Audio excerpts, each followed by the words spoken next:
Nigeria. This is Jeffrey Daniel of Shalimar. Ladies and gentlemen, I am so elated to report to you that the legendary R&B group Shalimar will be performing in Abuja. That's going to be October 4th, 2025. Ladies and gentlemen, this is our comeback concert since 1982. It's going to be legendary. It's going to be epic. And baby girl Carolyn Griffey is with us. We're going to make it a night to remember. We're going to put on a show like you've never seen before. So you guys have to come out. Tickets are going fast. The news is spread like wildfire. Can you believe it? Shalimar coming back to Nigeria after all this time. October 4th, 2025. In Abuja, and you guys can check it out. See you then.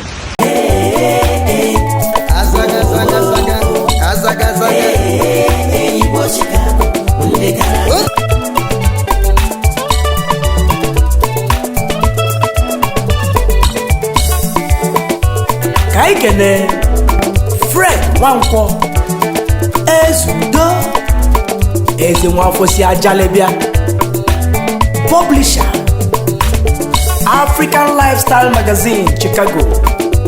Hello, everybody. Once again, this is Fred Wanko coming to you from our studios in Chicago with another edition of All Talk on LNTV. And as usual, I like to say good morning, good afternoon, and good evening to you, depending on where you are around the world. And as you can see, I'm donning my Akurula. This episode is going to be just random sound bites regarding the tomfoolery that Donald Trump is doing, not just in America, but also around the world. Initially, I was going to combine this with the Nigerian tomfoolery of Bola Ahmed Tinubu. But to make the video not too long, today is going to be the Trump edition. The next one is going to be the Tinubu edition. In the meantime, enjoy Mr. Trump, what he's saying, what Americans are saying about him, and very serious stuff that American economists are saying about where America stands today and where America may or may not be tomorrow. Starting with some humor. Kick back, relax, and enjoy. Rapid كل ما يسنفيزة لا بص حلقت ربي كل ما يسنفيزة والله عدلة بقى ربي كل ما يسنفيزة ربي كل ما يسنفيزة الرجولة والنفس عزيزة الرجولة والنفس عزيزة شم شرف أرض الجيزة شم شرف أرض الجيزة عالم الطابق اسمه I know what the hell I'm doing. I know what I'm doing. Bullshit? Bullshit? Bullshit. Bullshit. You can't say no. You can't tell a Trump supporter nothing about Trump. Oh, you're not my Trump. They love motherfucking Trump. People ask me all the time, Quake, what kind of woman you looking for in your life? I said, nigga, I'm looking for a woman like a Trump supporter. No matter what she hear about me, that bitch don't believe shit. I heard he got another woman. That's fake news, baby. That's fake news. Don't listen to them hoes. They're the enemy of the state. These ain't jokes. I knew Trump was the pimp of all pimps, nigga, when he came here and sent the motherfuckers up here January the 6th. He told the motherfuckers, meet me here January the 6th. They came up there like he was Moses. Just stepping. I never seen so many RVs, pickup trucks, white women with no teeth. They was everywhere. And then he came out and talked. Did the speech. They're old motherfucking people. Let me make one thing clear. I don't care how important you are to me. The moment you make it clear that I'm not important to you, you become a stranger to me. I've learned that loyalty is everything. If you can't see my worth, then you have no place in my life. I don't waste time on people who don't value me.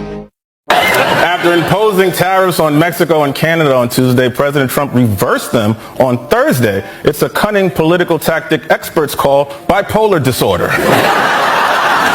President Trump said the tariff on goods from Canada is to stop the flow of fentanyl, even though last year only 40 pounds of the drug was seized at the northern border. 40 pounds? What's that, like 2 buttfuls?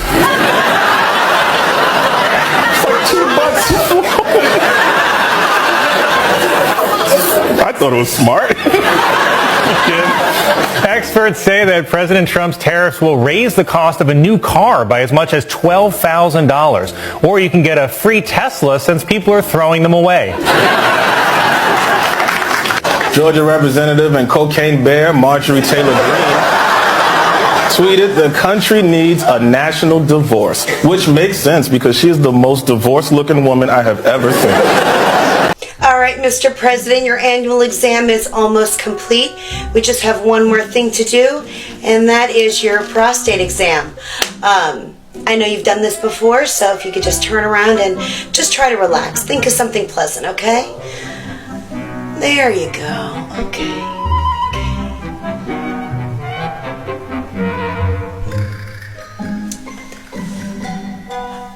Oh my God. Oh my God. Sir, honestly, I've actually never seen anything like this. Are you aware that you have the entire Republican Party up your ass? Sir, why did you pause LNG exports to Europe? Like, I don't understand, liquefied natural gas is in great demand by our allies. Why would you do that? And he looks at me, stunned with this, and he said, I didn't do that. Mr. President, yes, you did. It was an executive order, 3 weeks ago. And he goes, no, I didn't do that. And he's arguing with me. I said, Mr. President, respectfully, could I go out here and ask your secretary to print it out? We'll read it together. You definitely did that. And he goes, oh, you talk about natural gas.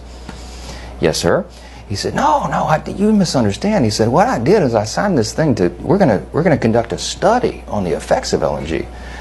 I said, no, you're not, sir. You paused it. I know. I have the export terminals in my state. I talked to those people this morning. This is doing massive damage to our economy now. He was not lying to me. He genuinely did not know what he had signed. And I walked out of that meeting with fear and loathing because I thought, we're in serious trouble. Who is running the country? I don't know who put the paper in front of him, but he didn't know. We expect her to be intelligent and articulate, to have a clear set of policies, to never show too much anger, to prove time and time again that she belongs. But for Trump, we expect nothing at all. No understanding of policy, no ability to put together a coherent argument, no honesty, no decency, no morals. Instead, too many people are willing to write off his childish, mean-spirited antics by saying, well, Trump's just being Trump, rather than question his horrible behavior. Some folks think he's funny. So I hope you'll forgive me if I'm a little frustrated that some of us are choosing to ignore Donald Trump's gross incompetence while asking Kamala to dazzle us at every turn. I hope that you'll forgive me if I'm a little angry that we are indifferent to his erratic behavior, his obvious mental decline, his history as a convicted felon, a known slumlord, a predator found liable for sexual abuse. All of this while we pick apart Kamala's answers from interviews that he doesn't even have the courage to do, y'all.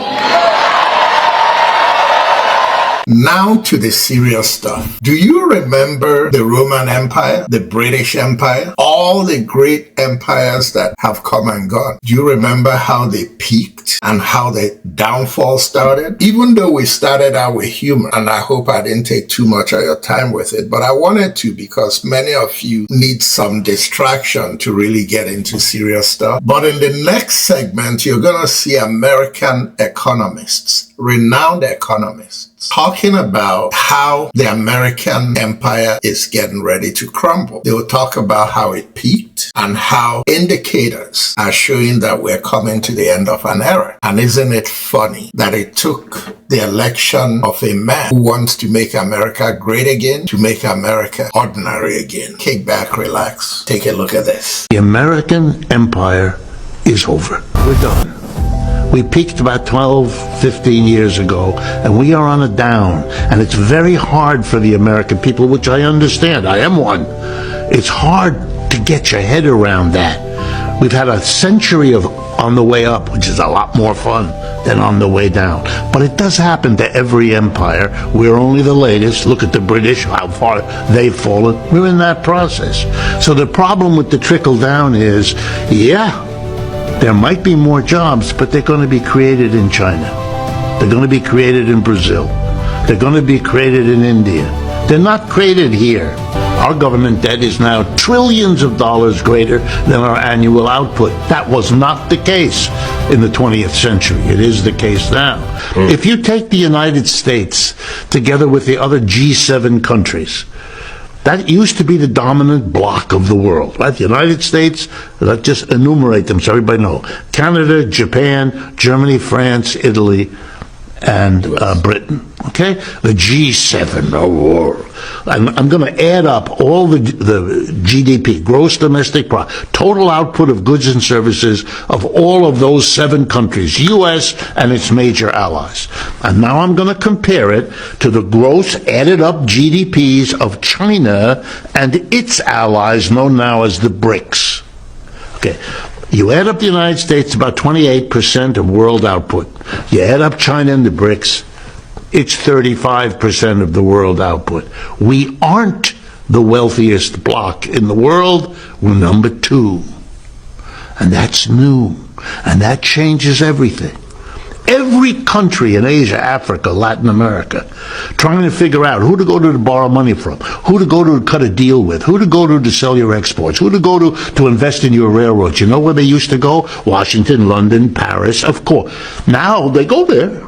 But they go to India and Brazil. That's right. They go to Sao Paulo, New Delhi, Beijing, and they ask, can you give us a better deal? And here's the news I got to give you. They get the better deals, and they go that way. And that's not going to stop. You've got to come to terms with that, but we are led by people who don't want to do that, because nobody wants to be the politician who has to explain to the people it's over.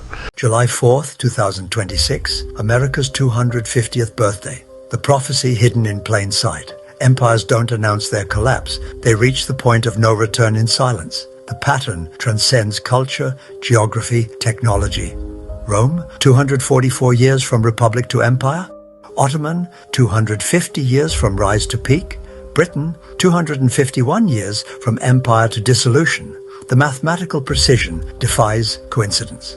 America turns exactly 250 years old on July 4th, 2026. 5 metrics converge toward this single point in time with cold, algorithmic inevitability. First, debt to GDP ratio, currently 123%. By 2026, projected to reach 137%. The historical collapse threshold, 130%. Rome crossed it in 235 AD. Within 2 decades, the empire fragmented. Second, wealth inequality. America's top 0.1% now control more wealth than the bottom 90%. By 2026, you're projected to surpass pre-French Revolution levels. No society in history has sustained such disparity without systemic rupture. Third, social cohesion metrics. Trust in institutions has fallen 54% since 1970. By 2026, it's projected to fall below 20%. The historical breaking point for functional governance. The Soviet Union collapsed at 19%. Fourth, military overextension. America maintains 750 bases in 80 countries. By 2026, projected maintenance costs will exceed 62% of discretionary spending, precisely the threshold that preceded Spanish imperial collapse. Fifth, political polarization. Current metrics exceed pre-Civil War measurements. By 2026, projected to reach levels not seen in any democracy that survived intact. These 5 horsemen of imperial apocalypse converge with mathematical precision on a single point in time. 2026 is not the end. It is the point beyond which return becomes impossible. The threshold between decline and collapse, between gradual and irreversible. They will celebrate the anniversary while crossing the threshold. Fireworks will illuminate the sky as the metrics cross their final lines. The semi-quincentennial celebration, already being planned in Washington, will serve as both birthday and funeral. The prophecy isn't mystical, it's mathematical.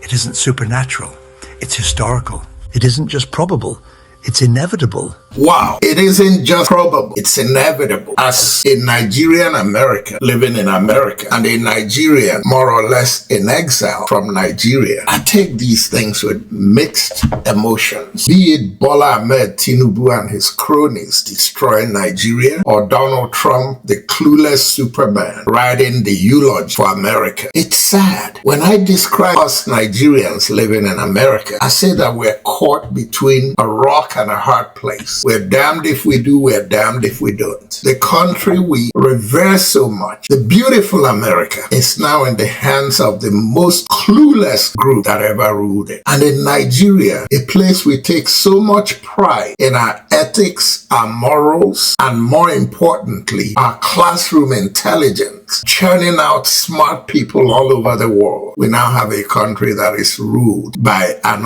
uneducated, certificate-forging, drug-dealing man who stole the presidency. And all these smart people in Nigeria just kick back and complain and can't do anything about it. Let's leave that alone. The next episode is going to be a full-blown episode on Bola Ahmed Tinubu and his Nigeria. But I just wanted to bring you this food for thought. A little humor in the beginning, a little sarcasm, and serious stuff at the end. And have us take a seat and really think, what do we want to do with Nigeria in 2027? That's food for thought. Ladies and gentlemen, once again, this is Fred Wanko coming to you from our studios in Chicago with another edition of Bold Talk on Island TV. And until next time, good night and God bless. Tonight I think of my home, the home where I was born. I think of my family and the poor farmhouse we had. There in my home, we had no sophistication.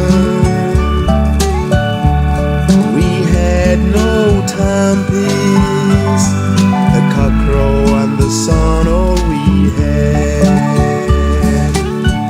Rise early at sunup, we'd go to the farms, drive the monkeys away from the maize farms, and the birds away from the rice farms.